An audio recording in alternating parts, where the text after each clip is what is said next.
She vanished into thin air, came back branded bruised and broken, and told a story so horrifying, even the FBI believed every word. They activated national search teams. Criminal profilers examined her trauma. Her husband cried on television, and America mourned a woman who was still alive. But what they didn't know was that every moment of pain she described had been scripted, fabricated, staged. This wasn't a kidnapping. It was a masterclass in deception, so psychologically convincing. Even experts who spend their careers catching liars were completely fooled. This is the story of Sherri Papini, a woman whose web of lies grew so complex, it nearly swallowed an entire country. November 2nd, 2016, Redding, California. Sherri Papini, a 34-year-old wife and mother of two, kisses her children goodbye, ties her shoes, and sets out for a jog. But she never comes home. Her husband, Keith, finds her phone lying in the dirt, the screen shattered, her earbuds still tangled in strands of her blonde hair. No footprints, no witnesses, no blood, just silence. Within hours, the town is in full panic. Search dogs, drones, hundreds of volunteers combing the woods. Local headlines call her the supermom who vanished. The FBI steps in. They're briefed on an abduction scenario, and they believe it because everything about the scene feels real. Too real. 22 days later, Thanksgiving morning, a driver sees a woman stumbling near a highway, her body barely holding together. It's Sherri. Her wrists are bound with chain. Her face is covered in bruises, and carved into her skin, a brand, like livestock.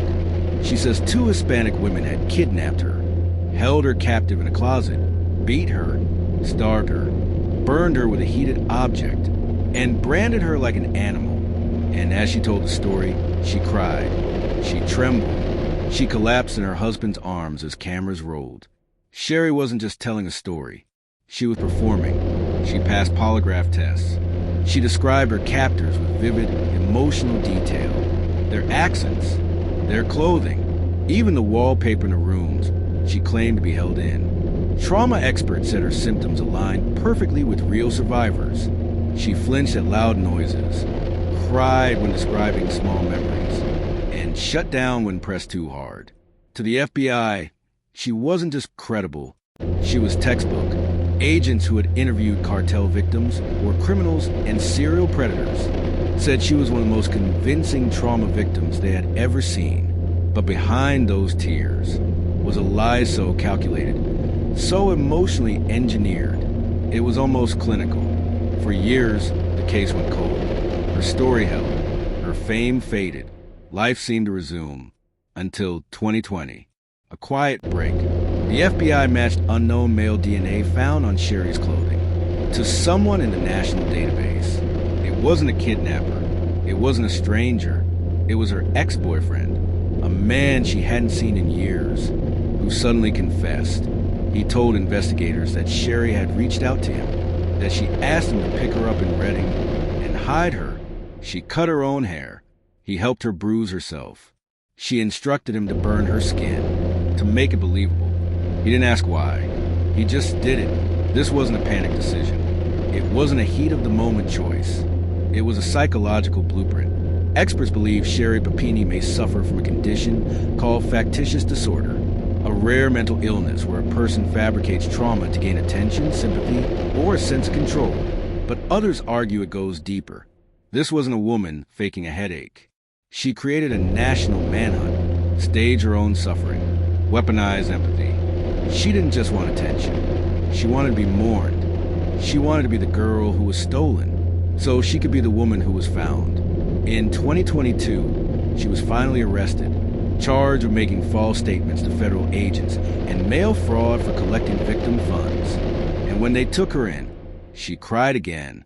But this time, no one believed her. An FBI agent, hardened by 2 decades of interrogations, said this: "In my entire career, I've never seen someone lie so convincingly for so long. She was built for it." The question remains, why? Was it illness? Desperation? or a dangerous addiction to fantasy, where she became the star of her own tragedy.